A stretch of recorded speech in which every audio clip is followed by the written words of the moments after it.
Hello and welcome back to Classic Game Review with TriBridges Chess Club. I'm Joshua Anderson and we're walking through a game between Max Euwe and Richard Réti. This game is particularly noteworthy due to a couple of pins that are made into discovered attacks by Richard Réti. We'll go through it from the beginning. So there's a slide talking about Richard Réti and Max Euwe. This is from a match they played. There were 4 games. Uva lost the match, but would eventually go on to be world champion. Réti would play as the top player for about another 10 years, but then would have an unfortunate death from scarlet fever. So getting to the game itself, we have white playing e4, black plays e5, white plays knight f3, and black plays knight c6.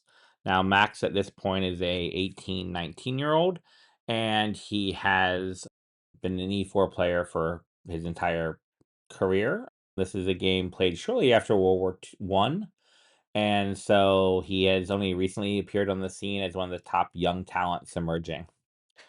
White played bishop c4, and black played knight f6, white played d4, and black played pawn takes.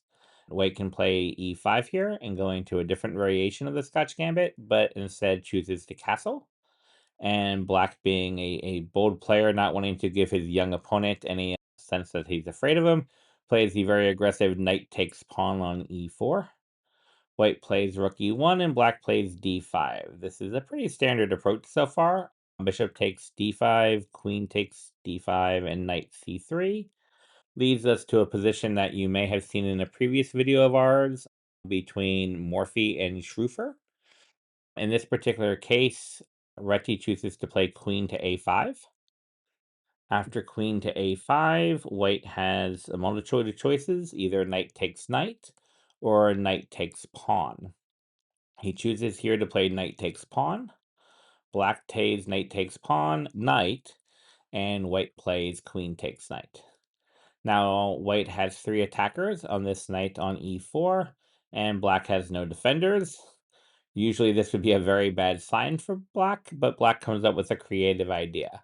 Black plays f5. So now white can't play rook takes knight without losing material, since rook takes knight, pawn takes. Would lose the rook for the knight.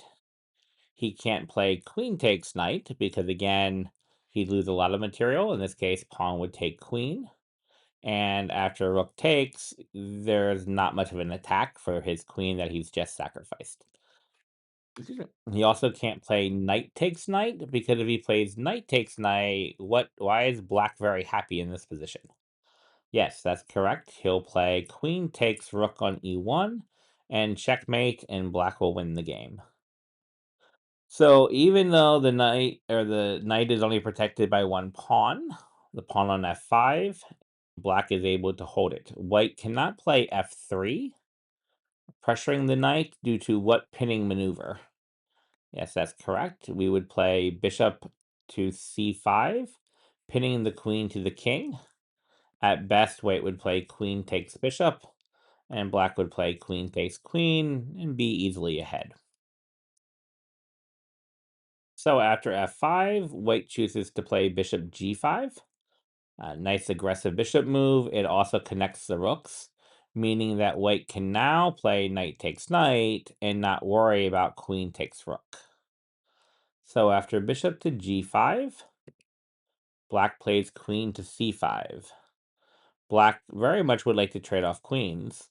He's up a piece, right? He has 2 bishops for the 1 bishop of white, and on top of that, he would let his king is very exposed. So he would very much prefer white to take, black to play bishop takes. White can't play f3, attacking the knight because of the pin between the bishop and the king. White could win the pawn by playing knight takes knight, pawn takes, rook takes, but this king again can easily sidestep the rook attack, and white does not have enough pieces to come up with any major threats. We go back to the game. Black's played queen to c5, and white plays queen to d8 check. Queen to d8 check, and the king is forced to go to f7. King to f7, and white is now able to win the pawn by playing knight takes knight. Pawn takes. Instead of playing rook takes, he plays rook to d1. Undoubtedly, he expected that black would not be able to play a move like bishop to f5 since queen would take the rook. He also was probably not expecting any sort of movement from this bishop since it's pinned and the queen would also take the rook. But an interesting thing about pins, when you move the piece that's pinned, you do have a discovered attack. So note that when we move this bishop, the rook is suddenly attacking the queen.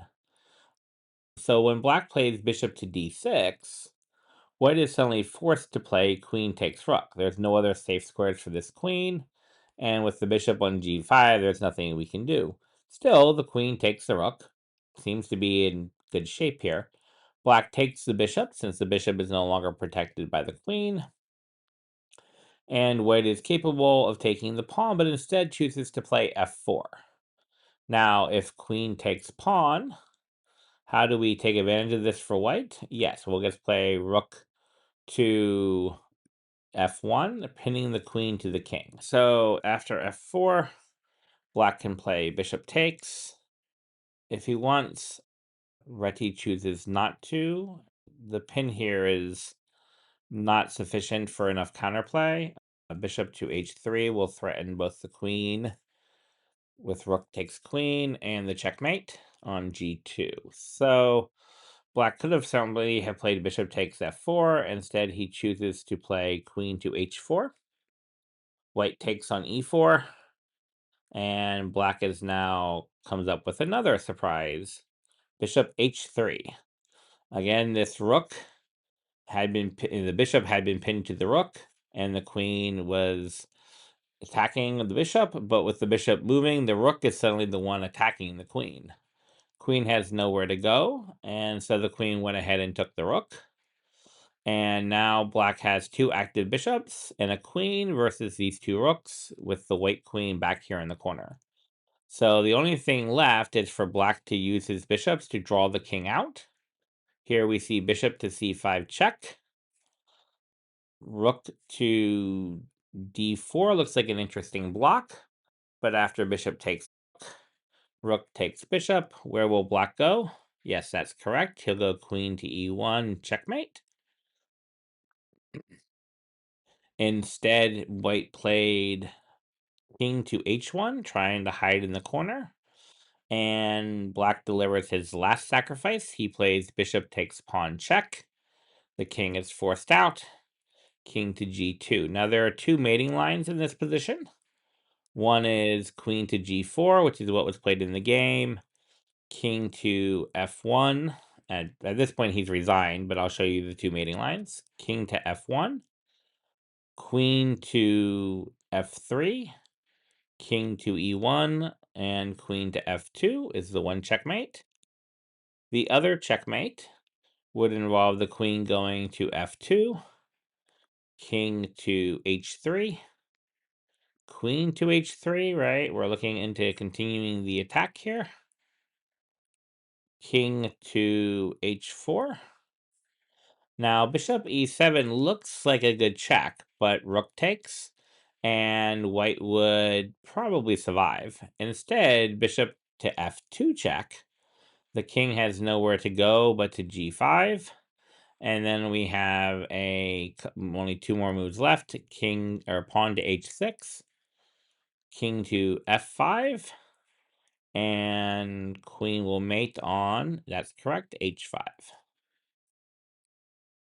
So thank you very much. I hope you enjoyed the game, and we look forward to seeing you again soon.